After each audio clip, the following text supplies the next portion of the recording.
안녕하세요. 림쌤의 10분 역사에 오신 걸 환영합니다. 저는 여러분의 역사학습 가이드 림쌤입니다. 오늘은 한능검 대비 기본 개념 강의 14번째 시간 조선 전기로 돌아왔습니다. 드디어 조선입니다, 여러분. 새로운 나라의 시작은 언제나 설레는데요. 과연 조선에서는 또 어떤 이야기가 펼쳐질지 지금부터 같이 한번 달려볼게요. 먼저 조선의 건국입니다. 우리는 앞서 고려의 멸망 과정에서 조선이 어떻게 건국됐는지 배웠었죠? 고려 말 성장한 신흥무인 세력 이성계가 왕명을 어기고 위화도 회군을 해 권력을 장악했었잖아요. 이때 함께한 세력은 정도전을 비롯한 혁명파 신진사대부였습니다. 이렇게 정권을 장악한 혁명파 신진사대부들은 자신들의 경제적 기반을 마련하기 위해 과전법을 실시했는데요. 과전법이란 권문세족들의 불법적인 대농장을 몰수해 재분배한 것으로 경기도 해안의 전현직 관료에게 토지의 수조권을 지급한 걸 말합니다. 이렇게 과전법을 통해 경제적인 부분까지 장악했으니 이제 조선을 건국할 일만 남았죠. 이 과정에서 조선 건국에 반대한 온건파 신진사대부의 수장인 정몽주를 제거했고요. 마침내 1392년 새로운 나라 조선을 건국하고 한양으로 천도했습니다. 이 한양에 새로운 도성을 세운 사람이 바로 정도전인데요. 중요합니다. 이 정도전은 조선의 밑그림을 그렸다고 해도 과언이 아닌 조선 건국의 설계자예요. 조선의 궁궐인 경복궁을 축조하고 모든 궐과 전각의 이름을 지었음은 물론 재상 중심의 나라를 꿈꾸며 조선 경국전을 저술해 성리학이 기반이 된 통치규범을 확립했습니다. 또 불교의 폐단을 강하게 비판해 불시잡변이란 책을 저술했는데요. 이 불시잡변이 부처씨의 잡소리란 뜻이에요. 정말 제목에서부터 불교에 대한 강한 비판이 느껴지시죠? 이렇게 조선은 불교의 나라 고려에서 벗어난 유교가 중심인 새로운 나라였습니다. 그렇다면 지금부터 이러한 조선의 통치 질서를 확립한 왕들부터 만나볼까요? 먼저 태종입니다. 태종은 이성계의 5번째 아들인 이방원인데요. 이 이방원은 온건파 신진사대부인 정몽주를 제거한 조선 건국의 핵심 인물이거든요. 그리고 재상 중심의 나라를 꿈꿨던 정도전과는 반대로 왕이 중심이 된 나라를 원했어요. 그러자 정도전은 이방원을 견제했고요. 세자 책봉에서도 배제했습니다. 그러자 이에 반발한 이방원이 왕자의 난을 일으켰고요. 정도전과 자신의 동생들을 죽인 뒤 권력을 장악했습니다. 이처럼 왕이 되는 과정에서부터 손에 많은 피를 묻힌 태종은 왕이 된 이후에도 왕권 강화를 위해서라면 피도 눈물도 없는 사람이었는데요. 마치 고려의 광종처럼 엄청난 피해 숙청을 자행했던 인물입니다. 이러한 태종은 우선 왕족과 공신들의 사병을 혁파해 군사권을 장악했고요. 육조직계제를 실시해 왕이 직접 육조의 명령을 내렸습니다. 이렇게 왕권을 강화한 태종은 16세 이상의 모든 남자들에게 호패를 차게 한 호패법을 실시했는데요. 이 호패는 지금의 주민등록증으로 이를 통해 인구와 군역 대상자를 쉽게 파악했습니다. 이 밖에도 태종은 백성들의 이야기에 귀 기울이기 위해 신문고를 설치했고요. 활자를 만드는 주자소를 설치해 개미자를 만들었습니다. 이 개미자는 조선 최초의 금속 활자고요. 개미년에 만들어져서 개미자입니다. 이렇게 태종은 나름 업적이 많아요. 비록 손에 많은 피를 묻혔지만 확실히 조선사회와 왕실을 안정시킨 인물이었습니다. 그리고 이러한 태종의 뒤를 이은 왕이 바로 조선 최고의 성군인 세종대왕입니다. 완전 중요합니다. 이 세종은 정말 대왕이란 호칭이 아깝지 않는 왕인데요. 먼저 자신의 아버지인 태종과는 다르게 왕권과 신권의 조화를 추구했어요. 그래서 육조직계제 대신 의정부 서사제를 도입해 의정부 삼정승과 함께 조화로운 정치를 펼쳐나갔고요. 인재등용과 학문 연구를 위해 집현전을 설치했습니다. 이러한 집현전은 다양한 편찬 사업을 주도했는데요. 이 중 가장 대표적이고 자랑스러운 결과물이 바로 후민정음이죠. 이 밖에도 세종 시기엔 정말 다양한 분야에서 편찬이 이루어졌고 과학기술도 발달했는데요. 이 부분은 문화 파트에서 자세히 다룰게요. 그리고 또 세종은 영토도 확장했어요. 지금의 한반도 국경선은 세종 때 만들어진 거라고 봐도 과언이 아닌데요. 최윤덕과 김종서를 통해 압록강과 두만강 근처에 사군 육진을 개척했고요. 스시마섬을 정벌해 왜구를 토벌했습니다. 그리고 세종 때는 활자인 갑인자를 만들었어요.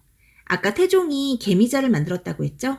세종은 갑인자입니다. 잘 기억해 주세요. 그리고 세종의 뒤를 이은 문종 역시 아버지를 닮아 성군이었지만 안타깝게도 병으로 일찍 사망했고요. 그의 아들 단종이 어린 나이에 왕위에 올랐는데요. 이때 계유정난을 일으켜 정권을 장악한 인물이 바로 수양대군인 세조입니다.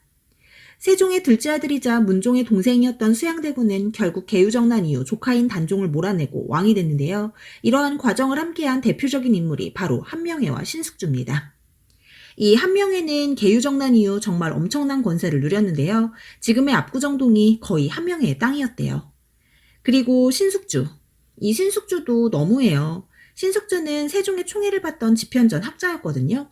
근데 결국 단종을 지켜주지 않고 변절해버렸죠.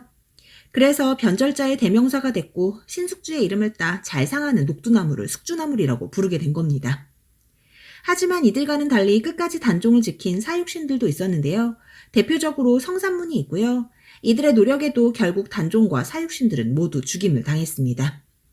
이렇게 부당한 방법으로 왕위에 오른 세조는 왕권 강화를 위해 태종 때처럼 육조직계제를 다시 도입했고요. 집현전은 폐지했습니다. 그리고 조선의 법인 경국대전을 만들기 시작했는데요. 이게 세조 때 완성되진 못해요. 이러한 경국대전을 완성한 건 바로 성종이었는데요. 이 성종 역시 중요합니다. 성종은 세종을 롤모델로 삼았어요.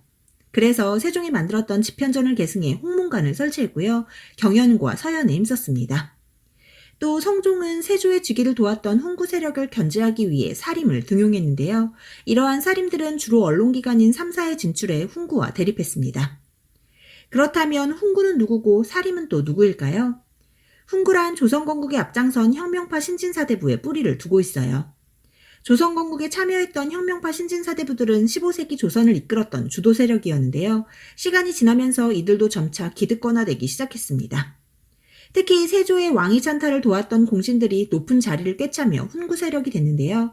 이와는 반대로 사림은 숲속에 있던 선비들을 말해요. 즉 조선건국엔 참여하지 않고 낙향했던 온건파 신진사대부의 후예들인데요. 향촌 사회를 다스리던 이들이 정계에 진출하기 시작한 건 성종 때부터였다고 했죠. 특히 3사에 진출한 사림들은 관리의 비리를 감찰하고 바른 소리를 일삼으며 훈구 세력을 비판했어요. 훈구 입장에서는 갑자기 튀어나와 이러쿵저러쿵 하는 사림들이 꼴보기 싫었겠죠. 그래서 사림들을 탄압했고요. 이로 인해 일어난 것이 바로 사화입니다. 사화란 선비들이 화를 입은 걸 뜻해요.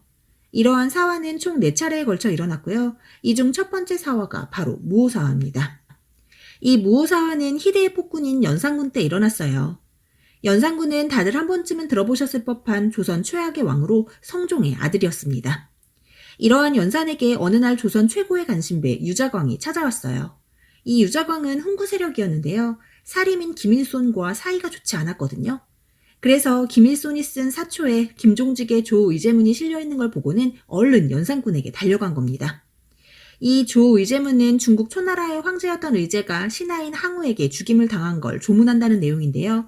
이걸 세조가 단종을 죽인 걸 은근히 비판한 거라며 이건 조선의 왕실을 능멸하는 일입니다. 라고 연산군을 부추겼습니다. 안 그래도 연산군은 늘 바른 소리만 해대는 사림이 꼴보기 싫었으니 옳다구나 하고 김일손을 비롯한 많은 사림들을 숙청했어요. 이것이 바로 무오사화인데요. 그래도 무오사화는 갑자사화에 비하면 양반입니다. 역시나 연산군 때 일어났던 두 번째 사화 갑자사화는 연산군의 친모인 패비윤 씨의 죽음이 발단이 됐습니다. 성종의 왕비였던 패비윤 씨는 시기 질투로 많은 문제를 일으키다 결국 패비가 되어 사약을 받아 죽었거든요. 그리고 이를 나중에 알게 된 연산군은 어머니가 죽을 때 입고 있었던 피적삼을 보고 눈이 돌아버립니다. 이후 연산군은 패비윤 씨 사건과 관련된 신하들을 모조리 죽이기 시작했는데요. 기록에 보면 정말 잔인하고 극악무도한 방법으로 사람들을 죽였습니다. 이때는 살인뿐 아니라 훈구도 피해를 입었는데요. 사치와 향락에 빠져 국고를 바닥내고 잔인하게 사람을 죽여대는 포악한 왕을 신하들은 더 이상 두고 볼 수가 없었습니다. 결국 중종반정이 일어나 연산군은 폐위됐고요. 새롭게 중종시대가 열렸지만 사화는 끝나지 않았습니다. 그래서 중종 때 세 번째 사화인 기묘사화가 일어났는데요. 중요합니다. 중종은 왕이 된 후 반정에 참여한 공신들이 권력을 독점하자 이를 견제하기 위해 사림인 조광조를 등용했어요. 이러한 조광조는 개혁 정치를 펼쳤는데요. 먼저 관리 추천제인 혈량과를 실시해 유능한 사림을 대거 등용했고요. 도교 행사를 주관하는 관청인 소격서를 폐지했습니다. 그리고 위훈삭제를 통해 중종반정에 참여하지 않았으면서 은근히 공신명단에 이름을 올려 호의호식하던 훈구 세력의 이름을 삭제했습니다. 그러니 당연히 훈구 입장에서는 조광조가 눈엣 가시였겠죠. 그래서 훈구들은 궁궐의 나무 잎사귀에 주초위왕이란 글씨가 새겨지게 해요. 이 주초위왕에서 주자와 초자를 합치면 조자가 되거든요. 해석해보면 조씨가 왕이 될 거라는 뜻이에요. 이걸 구실로 훈구들은 조광조를 비롯한 사림들을 영모로 몰았고요. 이에 사림들은 또 한 번 큰 화를 입었습니다. 이것이 바로 김효년에 일어난 기묘한 일, 기묘사화였습니다. 그리고 마지막 사화는 명종 때 일어났던 을사사화인데요. 이건 또 대윤 유님과 소윤 윤원영 간의 외척 다툼으로 일어난 사화고요. 이때 역시 많은 사림들이 화를 입었습니다. 하지만 이러한 4차례의 사화에도 사림들은 결국 훈구를 몰아내고 16세기에 주도 세력이 되는데요. 이게 가능했던 이유는 사림의 숫자가 많았기 때문입니다. 조선 건국에 참여하지 않은 다수의 사대부들은 향촌에서 열심히 후학을 양성했고 이들이 결국엔 정권을 장악한 겁니다. 하지만 관직은 한정되어 있고 사림의 수는 너무 많았어요. 이로 인해 뜻을 같이 하는 사림끼리 모인 붕당이 형성됐는데요. 이렇게 사림의 파가 갈라진 데는 여러 이유가 있습니다. 먼저 척신청산의 관점이 달랐어요. 사림이 정권을 장악하고 난 뒤 을사사화의 주범인 외척을 척결하는 과정에서 강경파와 온건파로 나뉜 겁니다. 거기에 인사권을 가지고 있는 이조전랑이란 관직을 두고 김효원파와 심의견파로 나뉘었는데요. 이때 김효원파를 동인, 심의견파를 서인이라고 불렀습니다. 이 중 동인이 강경파고요. 서인이 온건파입니다. 한편 동인과 서인은 학문적인 부분에서도 차이를 보였는데요. 동인은 이왕의 학통을 계승했고요. 서인은 이의의 학문을 계승했습니다. 그런데 이 동인은 다시 북인과 남인으로 나뉘게 돼요. 이렇게 동인이 또 한 번 분열된 건 정렬입이란 인물 때문인데요. 원래는 서인이었던 정렬입이 동인으로 돌아섰거든요. 쉽게 말해 당을 바꾼 거죠. 그러자 서인들이 정렬입을 모함해요. 고향으로 낙향해 무예를 연마하고 활쏘기 모임 등을 주관했던 정렬입을 영모로 몰아세운 겁니다. 이를 기추곡사라고 하는데요. 이때 정렬입을 옹호한 동인들을 비롯해 정말 많은 선비들이 죽어나갔습니다. 앞서 배웠던 4번의 사화 때 죽은 사람을 다 합쳐도 이때 죽은 선비들보다 적다고 하니 말 다 했죠? 이러한 피바람을 일으킨 장본인은 다름 아닌 정철입니다. 우리에겐 관동별곡이나 삼이인곡의 저자로 더 유명하지만 역사 속에서의 정철은 피도 눈물도 없는 사람이었네요. 근데요, 사람 일 알 수 없다고 이 정철이 선조에게 세자책봉을 건의하거든요. 이를 건저희라고 하는데요. 이때 선조가 버럭 화를 내면서 정철을 파직하고 유배를 보내버립니다. 그래서 정철이 속해 있던 서인당 역시 궁지에 몰리는데요. 동인들 입장에서는 기축곡사 때 복수를 할 수 있는 절호의 기회죠. 그래서 이때 서인들을 처리하는 문제로 동인이 강경파인 북인과 온건파인 남인으로 나뉜 겁니다. 정렬입을 시작으로 정철의 건저희 사건까지 동인이 분열하는 과정이 참 다이나믹하죠. 그리고 이후 광해군 때 북인이 정권을 잡게 되는데요. 이 광해군 때부터의 뒷이야기는 조선 후기에서 만나볼게요. 오늘은 조선의 건국 이후 15세기와 16세기에 걸친 조선 전기의 정치 변화에 대해 공부해봤는데요. 오늘 준비한 내용 여기까지입니다. 오늘도 내용이 만만치 않은데요. 반드시 복습하셔야 됩니다. 오늘도 고생 많으셨고요. 구독과 좋아요는 언제나 감사드립니다. 그럼 안녕, 뿅!